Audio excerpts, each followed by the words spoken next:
আজকে জুমার রাত, আগামীকাল পবিত্র জুমার দিন। ইসলামের রাত এবং দিন পশ্চিমা সভ্যতার মতো নয়। পশ্চিমা সভ্যতার রাত দিন হচ্ছে রাত 12টা থেকে দিন 12টা। ইসলামের রাত এবং দিনের সংজ্ঞা হচ্ছে সূর্য ওঠা এবং ডোবার সাথে। অলরেডি আমরা জুমার রাতে প্রবেশ করেছি।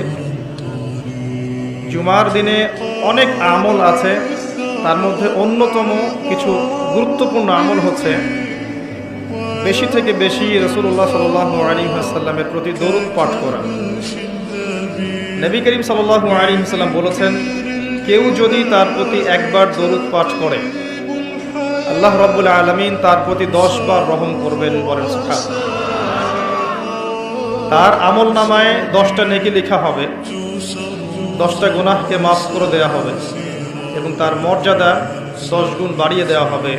বলি সুবহানাল্লাহ।